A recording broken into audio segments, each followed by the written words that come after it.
자, 뭐 첫 시간에는 대충 이제 처음 뵀으니까 오리엔테이션 한 거고, 그 다음에 1월달 첫 시간 정도에 또 오리엔테이션 한 시간 정도 할 거고, 그리고 뭐 누누이 말씀드리지만 저 역시 시험은 엄청나게 많이 쳐봤습니다. 뭐 아마 공인 중개사 강사 중에 시험을 저보다 많이 친 사람은 별로 없을 텐데 시험을 이제 치면서 제가 겪었던 것들을 바탕으로 해서 어떻게 하면 합격할 수 있는지는 잘 모르지만 어떻게 하면 불합격하는지는 누구보다 잘 아니까 그런 것들을 바탕으로 해가지고 말씀을 몇 가지 드리겠습니다. 군데군데 필요할 때. 그 다음에 두 번째 시간, 이제 부동산 공법이 뭔지 한번 보겠습니다. 부동산 공법.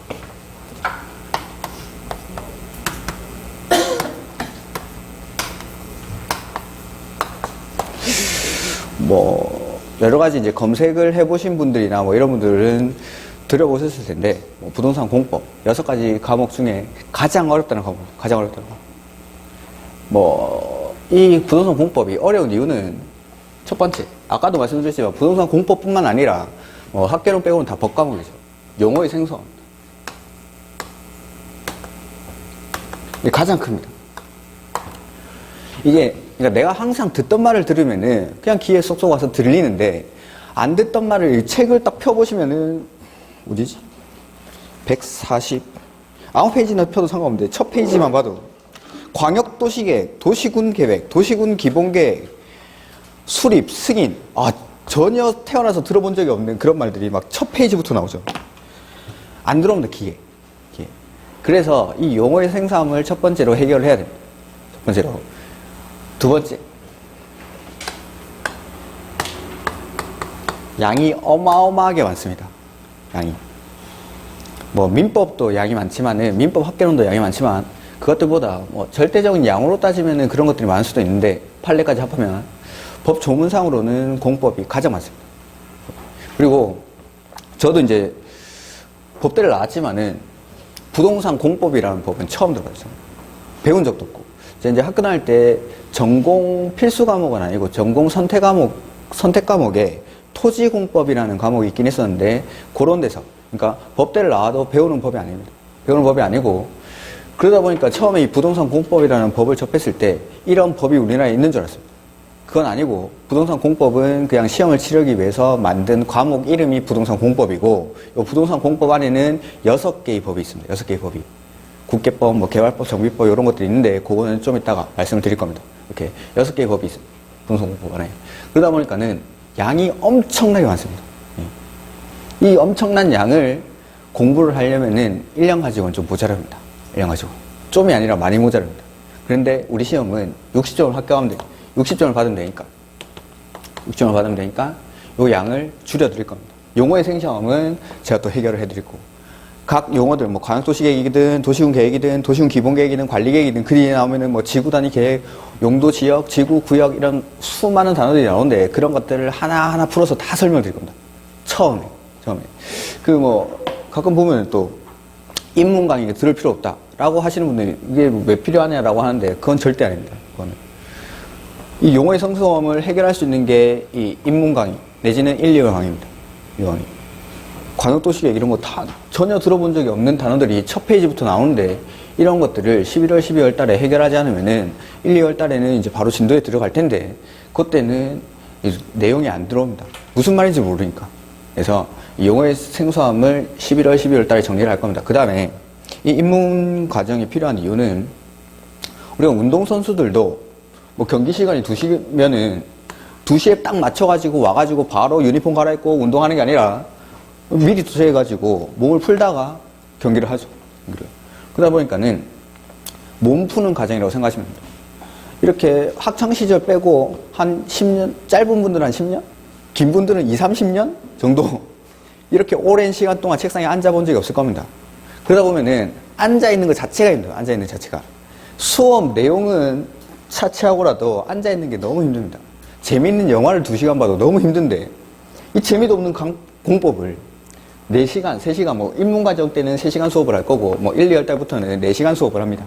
그럼 10시에 시작해서 2시에 끝나게 되는데, 이런 것들을 3시간, 4시간씩 듣고 앉아있으면 그 자체가 고통이죠. 그러니까 11월, 12월 달에는 따로 복습할 것도 없고 예습할 것도 없습니다. 그냥 공법은 뭐 민법이나 학개론 1차 과목만 하십시오. 1차 과목 하시고, 공법은 와서 듣고 가시면 됩니다. 그냥 가벼운 마음으로 와서 듣고 가시면 됩니다. 이렇게. 그러니까 앉아있는 연습을 한다 생각하고 용어가 이게 무슨 말인지 정도만 아시면은 11월, 12월에는 충분합니다. 이게 무슨 말인지만. 그래서 용어의 생성함을 해결하고 양이 많고 이런 것들이 부동산 공법에서 어려운 내용, 이런 내용. 이게 어려운 이유입니다. 그래서 이런 것들을 하나하나 해결해 나갈 겁니다. 그리고 이 양은 줄어들 거고. 처음에 제가 강의를 시작할 때는 내가 이렇게 강의를 하면은 당연히 60점을 받을 수 있겠지. 내가 열심히 하면. 이라고 생각했는데 오산이었습니다. 저 혼자 열심히 한다고 되는 게 아니라 같이 호흡이 맞아요. 호흡. 그러니까 이러한 것들, 여러분이 해결할 수 없는 부분들은 학원에 오셨으니까 제가 해결을 해드리는데 요걸 받아들이는 것들은 여러분들이 좀 해주셔야 됩니다. 그래서 이런 것들을 제가 정리를 해드릴 테니까 나머지 부분은 여러분들이 좀 해결을 해주시기 바랍니다. 그래서 1년 동안 호흡을 맞춰가다 보면은 충분히 이 어렵다는 부동산 공법도 재밌게 공부를 할 수가 있습니다. 재밌게. 부동산 공법이 뭐 안 쓰이는 게 아닙니다. 안 쓰이는 게 아니라 다 쓰이는데 우리가 잘 몰라서 그렇습니다. 이런 것들을 수업을 통해서 실제 사례를 들면서 제가 다 말씀을 드릴 거니까 이런 것들을 좀 재밌게 공부하려고 노력을 해보십시오. 저도 수업을 그렇게 할 거고. 자, 용어. 부동산 공법이라는 용어가 나왔는데 부동산. 요거부터 한번 보죠. 부동산이란 말이랑 공법. 이렇게 결합이 되어 있죠. 부동산이랑 공법. 부동산이 뭡니까, 부동산? 부동산. 수업하면서 질문을 많이 드립니다. 질문을. 그냥 대답하시면 됩니다. 뭐 정답을 듣고자 물어보는 거 아니고 그냥 대답하시면 됩니다. 그 뒷수습은 제가 알아서 하겠습니다. 뒷수습은. 이렇게. 그냥 막 뱉으셔도 상관없습니다. 이렇게. 뒷수습은 제가 할 테니까 부동산. 이렇게. 부동산이 뭡니까? 동산 아닌 거. 토지와 그 정청. 그렇죠. 이렇게. 자, 부동산의 정의는 민법에 나옵니다. 민법에 보면은 민법 99조예요. 99조. 민법 99조 1항에 보면은 부동산이라 함은 토지 및 그 정착물이라고 되죠. 토지 및 그 정착물. 그다음에 99조 2항이 뭐냐면은 동산이라 함은 부동산이 아닌 것 이렇게 규정이 되어 있습니다. 이렇게. 법적인 정의는 토지랑 그 정착물. 근데 우리 시험은 공인중개사가 되기 위한 시험을 치르는 겁니다. 그러니까 공인중개사 업무랑 관련된 것들만 배우는 거예요. 공인중개사 업무랑. 그 토지에 붙어 있는 것 중에 가장 대표적인 게 뭡니까? 건물. 그래서 건물을 배웁니다. 토지랑 그 정착물 중에 가장 대표적인 건물. 뭐 임목 이런 것들도 있지만은 그런 것들은 우리가 다루지 않습니다. 이렇게. 그래서 크게 나누면은 토지랑 건물. 그래서 우리가 배우는 부동산 공법에는 토지에 관한 공법 4가지가 있고 건물에 관한 공법 2가지 이렇게 해서 총 6개의 법이 있습니다. 6개의 법이. 그래서 우리가 만약에 제목이 토지공법이었다 하면은 건물에 관한 건 배울 필요가 없고 만약에 건물공법이었다 하면은 토지에 관한 건 안 배울 텐데 부동산 공법이기 때문에 토지에 관한 법 4가지, 건물에 관한 법 2가지 이렇게 6가지 법을 배우게 됩니다. 이러다 보니까 양이 되게 많습니다. 양이. 그 다음에 공법이라는 거예요. 공법. 어제 민법 하셨죠? 민법은 공법에 반대되는 개념 뭐라고 하던가요? 그런 거 아니습니까? 공법의 반대가 뭐였습니까? 사법. 이거 배우셨습니까? 안 배웠다고 치고. 자, 공법에 반대되는 개념이 사법입니다. 사법. 공법. 사법. 공법과 사법. 이렇게. 우리나라에 있는 모든 법을 분류를 하면은 공법과 사법으로 분류를 할 수가 있습니다. 사법으로. 일단은 요것들부터. 근데 공법과 사법을 분류하기 전에 법이란 말이 나왔으니까 법이 먼저고요. 법이. 한자로 쓰는 법. 이렇게. 한글로 쓰죠. 법이란 말이 있고 법률이란 말이 있어요. 법률. 법과 법률은 같을까요? 다를까요? 그렇죠. 다릅니다. 그러니까 여기는 한 글자, 여기는 2글자. 다르죠. 법과 법률. 법이 뭡니까? 법이? 우리 학원에는 법이 있습니까? 네, 있습니다. 법이 여기 있죠. 우리 학원의 법입니다. 우리 학원의 법. 핸드폰 무음으로 진동을 하고 자리 잡기 금지하고 수업 중 질문은 삼가하고 이런 것들. 간단한 질문은 쉬는 시간에 하고 뭐 이런데 이게 우리 학원의 법입니다. 그러면 여러분 집에 가면 법이 있습니까? 가온이 있죠. 애들한테 10시까지 들어와. 남편한테 술 먹지 말고 와. 뭐 이런 것들. 그런 것들이 집의 법입니다. 그 다음에 개모임에 가면 법이 있습니까? 네, 회칙. 각종 모임에 가면 다 회칙이죠. 그러니까 법은 뭐 법적 정의를 말하면은 규범의 총체를 법이라고. 규범의 총체. 그러니까 어디에 가나 한 명 있을 때 빼고 나 혼자 있을 때는 법이 필요 없죠. 나 혼자 있을 때는 법이 필요가 없는데 2명 이상이 모이면은 그 사람들끼리 약속을 하게 됩니다. 사람들 사이에서 관계를 맺게 되면서 그 사이에서 규범이 존재하게 되는데 그 규범들 모두를 다 통틀어서 법이라고. 법.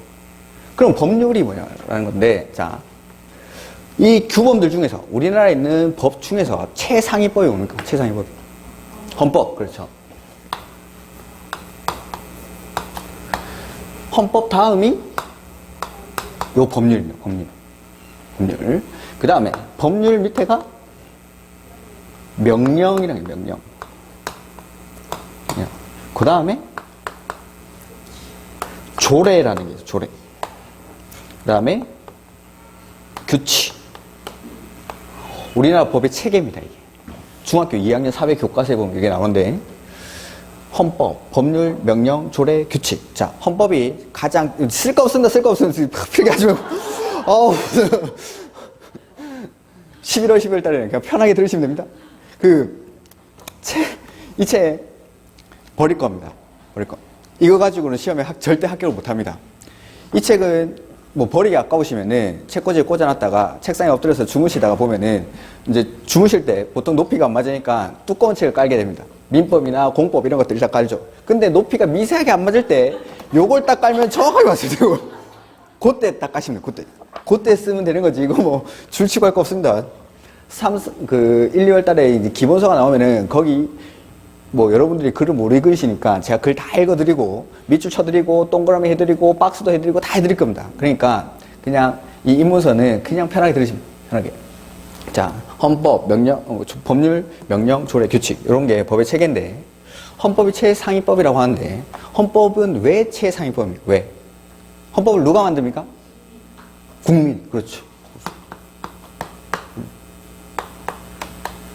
헌법은 작구는 당연히 국회의원들이 만드는데 헌법에 이제 나오는 작구들은 당연히 국회의원이 만들어야 되는데 헌법은 국회 의결을 거쳐서 확정이 되는 건 국민 투표를 통해서 확정해요. 국민 투표.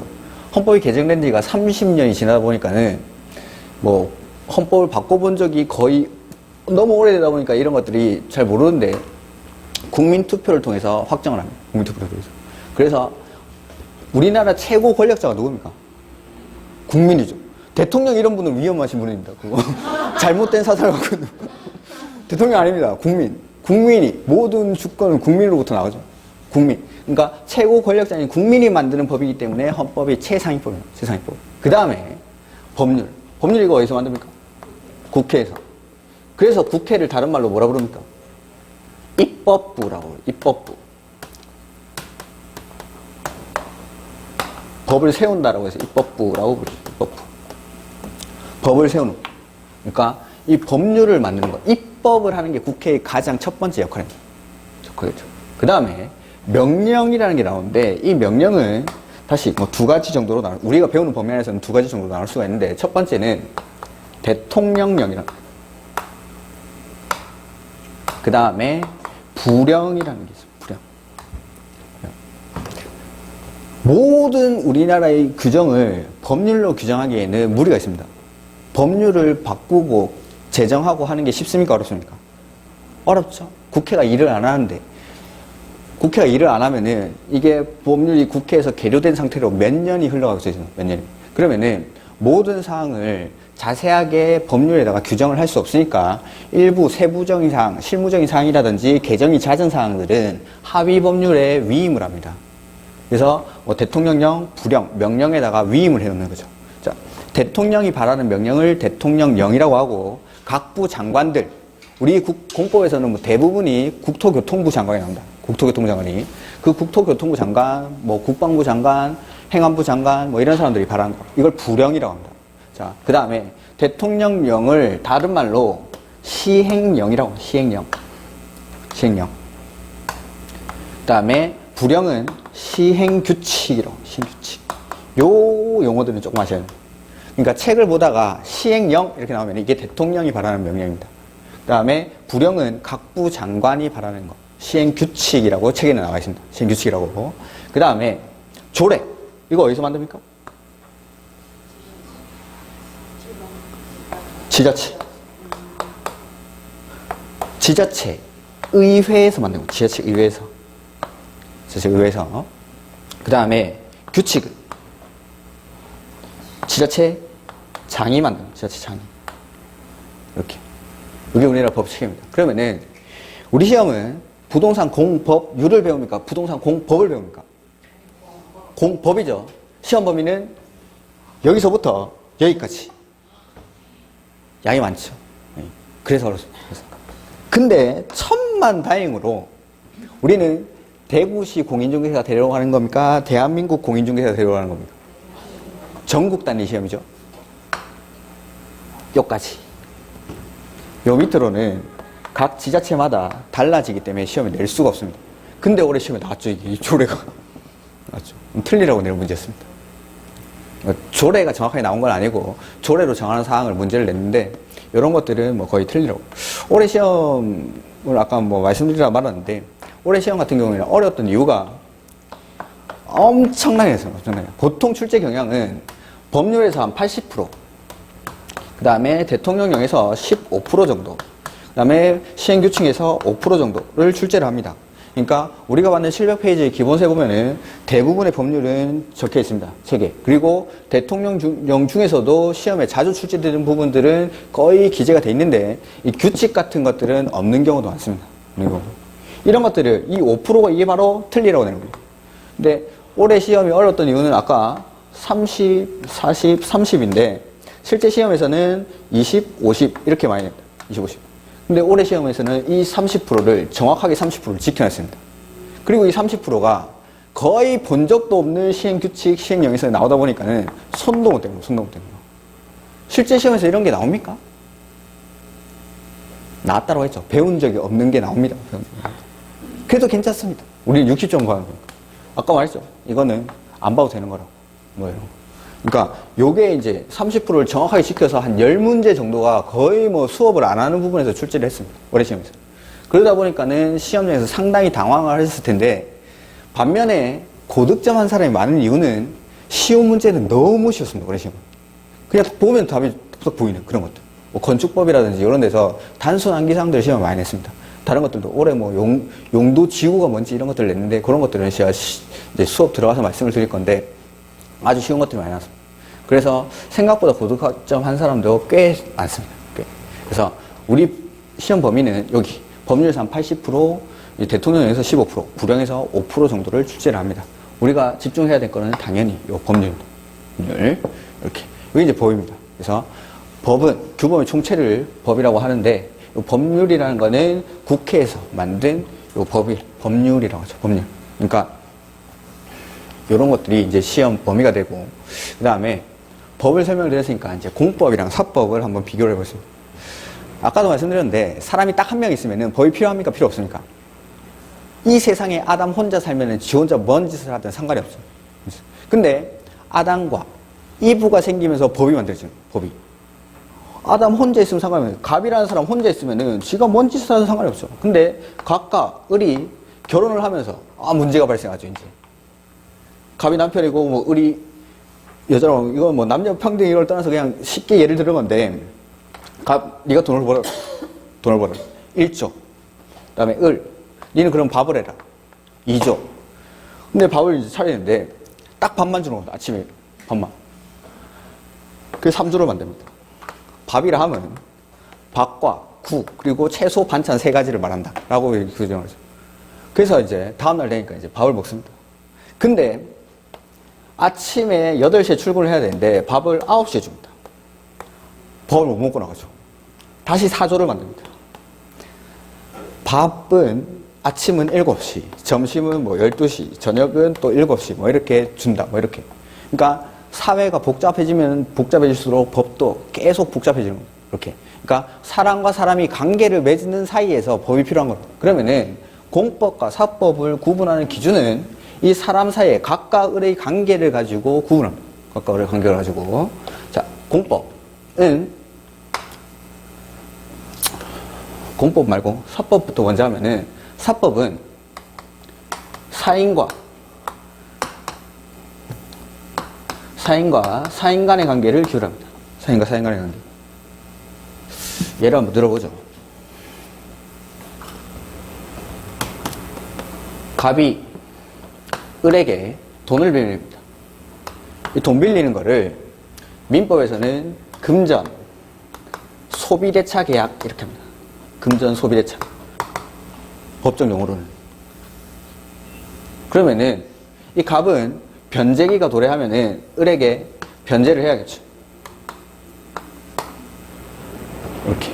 근데 이 을이 갑이 변제가 도래해서 변제를 해야 되는데 변제를 안 합니다. 내지는 변제를 했는데 을이 돈을 안 받았다라고 발뺌을 하는 거죠. 이럴 때 문제가 생깁니다. 네. 자, 변제를 안 하면 갑이 변제를 안 하면 을이 어떻게 합니까? 소송을 하죠. 소송을. 자, 소송을 했을 때 이제 판사 앞에 갑니다. 판사 앞에 가면은 판사는 이 채무자인 갑을 위에 놓고 판단합니까? 아니면은 채권자인 을을 위에 놓고 판단합니까?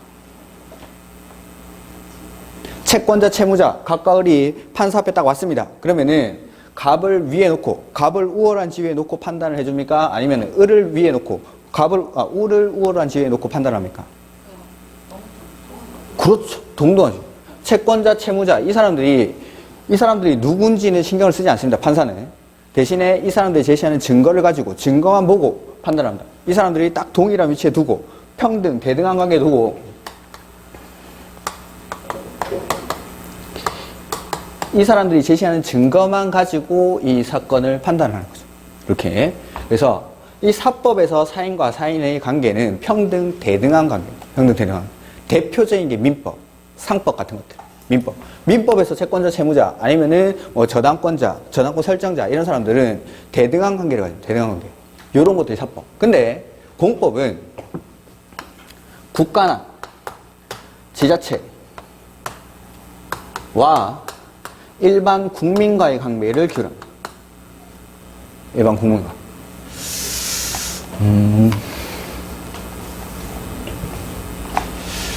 내 토지를 가지고 있습니다. 토지를. 이런 토지를 가지고 있는데 이 땅에다가 건물을 지으려고 합니다. 그냥 지으면 됩니까? 안 됩니까? 그냥 지으면 됩니까? 안 되죠. 건물 지을 때는 건축법에 가면 나오는데 건축 허가를 받으라고 되어 있습니다. 건축 허가. 네 마음대로 지으면 안 되고 건축 허가를 받아 쓰셔야 돼요. 그리고 건축 허가를 받으면은 내 마음대로 지으면 됩니까?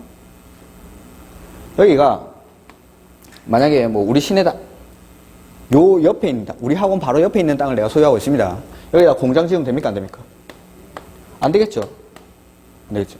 내 재산인데 이 땅은 내 겁니까? 아닙니까? 내 거죠. 내 재산입니다. 내 재산인데 왜 내 마음대로 활용을 못합니까? 내 건데 내 마음대로 쓰면 안 됩니까? 규제를 받기 때문에. 규제를. 여러분 아파트도 거기에 왜 있을까요? 왜? 아파트. 거기에 아파트 지으라고 했으니까. 우리 시내에는 아파트 짓지 말고 그 지역에, 주거 지역에다가 아파트를 지으라고 규제를 하기 때문에. 그 지역에 그 건물이 지어지는 이유는 각종 규제를 받기 때문에 그렇습니다. 그러니까 공법이라는 거는 국가나 지자체가 국민보다는 우월한 지위에서 규제를 가는 겁니다. 그렇죠. 국가나 지자체가 만약에 국민과 평등한 관계라면은 이런 규제를 할 수가 없습니다. 내가 내 땅에 내 건물 짓겠다는데 네가 뭔데? 국가가. 네가 뭔데 날 규제해? 대신에 국가나 지자체가 국민보다는 우월한 지위이기 때문에 우월한 지위에서 규제를 하는 거죠. 그래서 뭐 이런 것들은 사법관계는 평등, 대등한 관계라면은 공법관계는 우월한 지위에서 상하관계를 가집니다. 상하관계. 그래서 이런 채권자, 채무자들은 평등한 관계지만 방금 말씀드린 것처럼 갑이 자신의 토지에다가 건물을 지으려고 하는데 이 건물을 지으려고 할 때는 건축 허가권자, 허가권자에게 건축 허가를 받고 건물을 지어야 됩니다. 허가권자가 뭐 건축법에는 시장, 군수, 구청장으로 되어 있습니다. 이런 것들은 좀 이따 다 할 겁니다. 시장, 군수, 구청장에게 허가를 받아야 되는데 이 시장, 군수, 구청장이 갑보다는 우월한 지위에서 내 재산인 토지에 대해서 규제를 가하는 것, 이게 공법입니다. 그러니까 법이라는 거는 한 명 있으면 필요가 없고 2명 이상의 사람들이 관계를 맺으면서 법이 필요해지는데 사법에서는 이 2명 이상의 사람이 평등, 대등한 관계를 가진다면은 공법은 한 명, 국가나 지자체가 국민보다는 우월한 지위에서 이 국민을 규제를 하는 거예요. 이게 공법입니다. 공법. 자, 채권자, 채무자, 이 사법 관계인 채권자, 채무자가 법원에 갑니다. 그러면은 그 법원에서는 이러한 분쟁, 사법에 관련된 분쟁을 해결할 때는 해결 방법이 민사소송입니다. 민사소송. 근데 갑이 자신의 토지에다가 건물을 지으려고 허가 신청을 합니다. 근데 이 허가권자가 내가 도저히 이해할 수 없는 사항으로 허가를 거부하는 거죠. 이럴 때는 행정쟁송을 제기합니다. 행정쟁송. 행정심판. 그러니까 분쟁의 해결 방법이 달라집니다. 법에서는 뭔가 구분을 엄청나게 많이 합니다. 요거랑 뭐 요거랑 구분하고 요거랑 요거랑 구분하고 구별을 할 때는 실익이 있을 때만 구별을 하지 실익이 없을 때는 구별하지 않습니다. 이 공법과 사법을 구별하는 실익은 분쟁의 해결 방법이 이렇게 달라집니다. 그래서 이런 것들을 토대로 해가지고 이 사법 전반을 지배하는 기본 원리는 뭐냐면은 사적 자치라는 게 있습니다. 사적 자치. 사적인 일은 스스로 알아서 다스리라 이 말입니다. 법관은 딱 니네 둘을 평등, 대등한 지위에 놓고 니네가 제시하는 증거만 가지고 판단할 테니까 니네가 알아서 증거를 제시를 하라는 거죠. 증거를. 이게 이제 사법의 전반적인 기본 원리가 사적 자치가. 대등 평등한 관계니까. 근데 자, 공법은 보면은 토지, 건물 요거를 다른 말로 하면은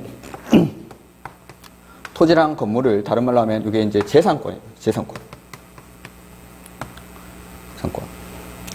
이 재산권에 대해서 국가나 지자체가 국민보다는 우월한 지위에서 규제를 하는 거죠. 규제를. 재산권에 대해서 규제. 그러니까 부동산 공법은 다른 말로 하면 재산권을 규제를 하는 거예요. 규제를.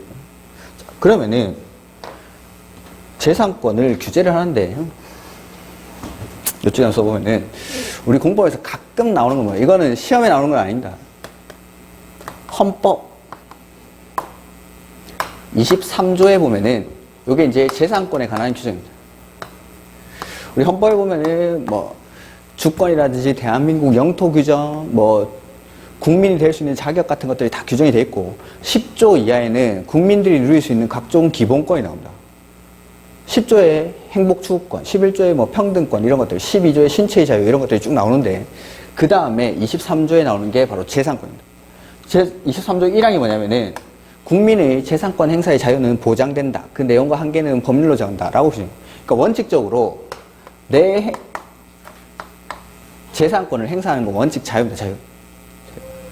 근데 국가나 지자체가 일반 국민보다는 우월한 지위에서 규제를 가겠답니다. 그러면은 원칙 헌법에 자유라고 해놨는데 국가나 지자체가 국민보다는 우월한 지위에서 규제를 가한다라고 하면은 저 규제가 정당화될 수 있는 근거가 필요합니다. 왜 정당화될까? 왜? 어떠한 근거로 국가나 지자체가 일반 국민의 재산을 규제를 할 수가 있습니까? 우리가 엄청나게 많이 들어본 말이에요. 그게 바로 공법 전체를 지배하는 기본 원리인 공공복리입니다.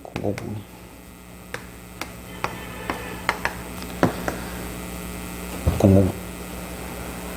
공공복리요. 공공복리.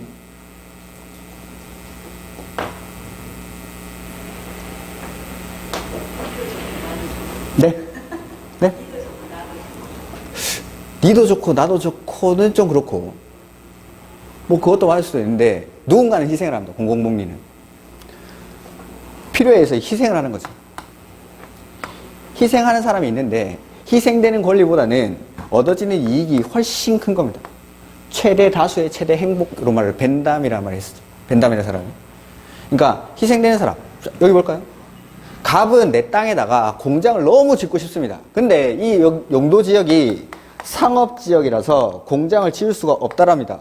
그러면은 갑의 행복 추구권은 제한을, 나는 공장을 지으면 너무 행복할 것 같은데. 그리고 갑의 재산권 행사를 제한받는 거죠. 갑은 지금 희생당하고 있죠. 근데 갑이 이 시내에다가 공장을 안 지음으로 인해 가지고 이 시내에는 사람들이 많이 모이는 곳인데 공장을 짓게 되면 소음도 발생하고 공해도 발생하니까 그런 사람들이 누릴 수 있는 이익이 훨씬 크더라는 겁니다. 훨씬. 그래서 갑이 누릴 수 있는 자유를 제한을 하는 겁니다. 국가나 지자체가 우월한 집에서. 그러니까 우리 책에 뭐 공공복리가 시험 문제에 나오는 건 아닙니다. 근데 아까도 말씀드렸지만은 시험장에 가보면은 정말 듣도 보도 못한 문제가 나올 때가 있습니다. 그럴 때 가끔 문제가 풀릴 때가 뭐냐면은 가장 공공복리에 적합한 게 뭔지 아닌지를 판단하면은 가끔 문제가 풀립니다. 가끔. 저게 이제 공법의 제일 기본 원리니까. 그러니까 소수가 희생이 되더라도 다수의 이익을 보장할 수 있다면은 이 소수의 희생은 어쩔 수 없다라는 거죠. 이게 공공복리. 다른 거 예를 한번 들어볼까요? 지갑에 돈이 있습니다. 내 마음대로 쓸 수 있습니까? 네? 이 돈으로 총, 살 수 있는 총? 마약! 살 수 있습니까?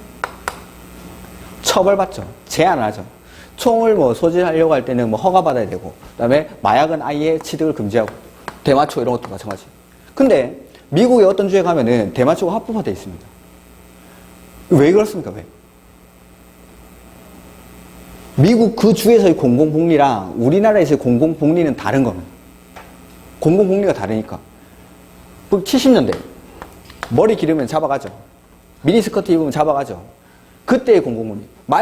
지금 생각하면 말도 안 되는 공공복리인데 그때는 그게 공공복리고 당연하게 받아들이는 겁니다. 그건 그때의 공공복리니까. 근데 이 공공복리가 지금은 바뀌다 보니까는 미니스커트 입어도 되고 머리 남자도 장발로 해도 되고 그런 거죠. 공공복리가 바뀌지 않으면은 그거는 죽은 사회가 되겠죠. 꽤 20년의 공공복리나 지금의 공공복리나 똑같으면은 그거는 사회가 죽은 거죠. 근데 사회가 계속 변하다 보니까는 이 공공복리도 계속 바뀌는 겁니다. 그러면은 이런 것들. 이 사람 총을 가지면 행복하고 마약을 먹으면 행복할 수도 있는데 이 사람의 행복을 제한함으로 해서 이래가지고 다른 사람의 안전이 보장이 된다는 거죠. 안전이. 그래서 요 안전, 다수의 사회 구성원의 안전을 보장하기 위해서 이 사람이 총을 소지하고 마약을 소지하는 것을 제한을 하는 겁니다. 요게 공공복리. 그래서 부동산 공법이라는 법이 나오는데 저거는 우리 과목 이름이고 부동산 공법에는 보면은 다시 한번 정리를 해보면은 우리가 배우는 부동산에는 토지랑 건물 크게 토지랑 건물 그래서 토지에 관한 공법 건물에 관한 공법 이렇게 구분을 합니다. 토지에 관한 거 4가지 건물에 관한 거 2가지 이렇게 그 다음에 토지나 건물 즉 재산권에 대해서 국가나 지자체가 국민보다는 우월한 지위에서 규제를 가하는 거 이게 부동산 공법입니다. 이 규제가 정당화될 수 있는 이유는 공공복리를 위해서 그래서 공법에서는 대부분의 규정들이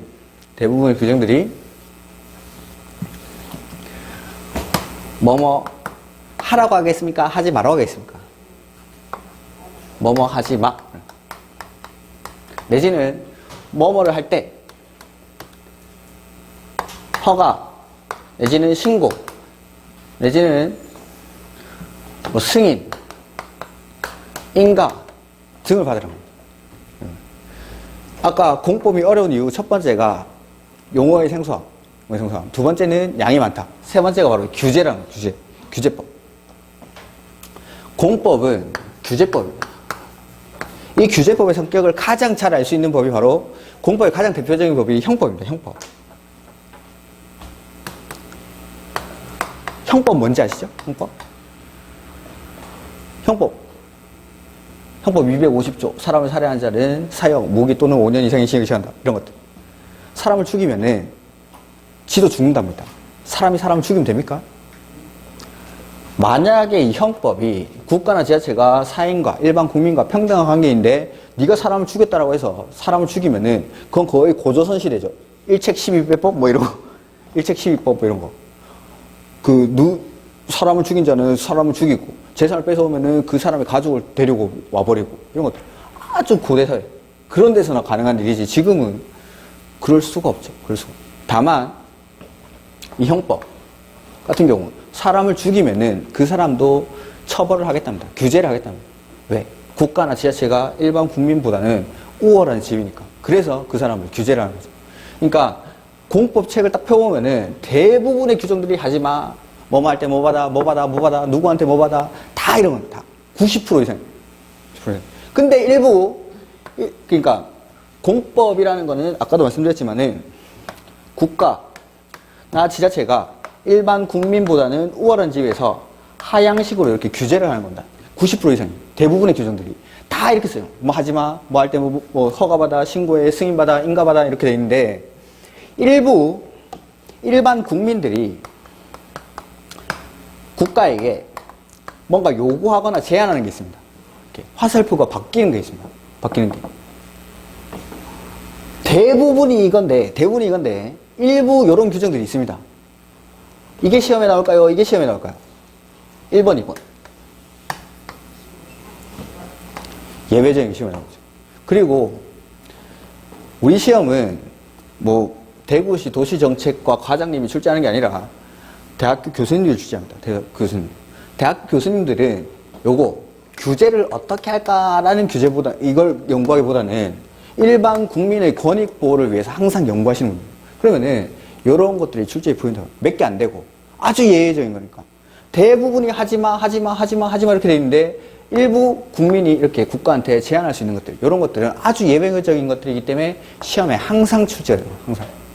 이런 것들을 수업하면서 군데군데 말씀드릴 겁니다. 아주 예외적인 상황이니까. 그 다음에 공법이 세 번째로 어렵다고 했는데 어려운 이유가 바로 이 규제법. 여러분들 규제를 받아본 적이 있습니까? 규제를.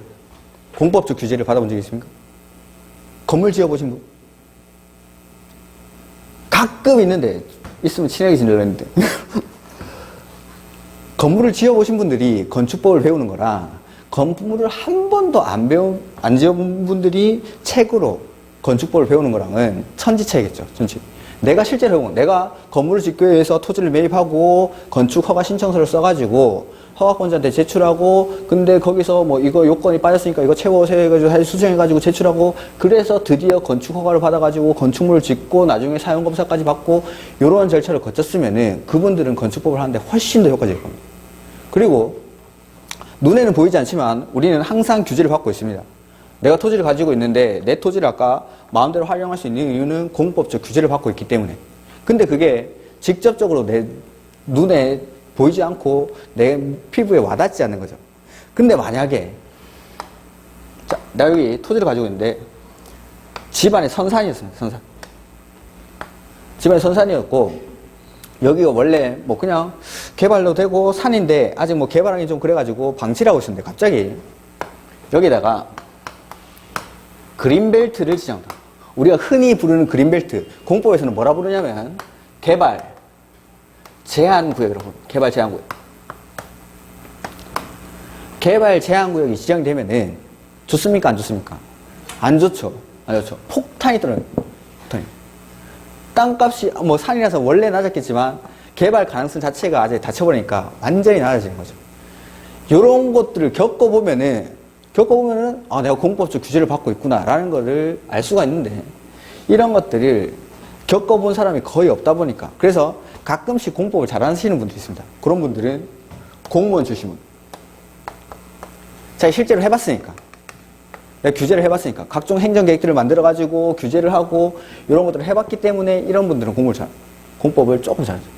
근데 다른 분들은 이런 것들을 직접 해본 적이 없기 때문에 아까 등기법도 말씀드렸지만은 등기는 뭐 등기 서류 제출하는 것도 물론 배우지만은 등기관이 어떠한 절차를 거쳐가지고 등기를 하는지를 배우게 됩니다.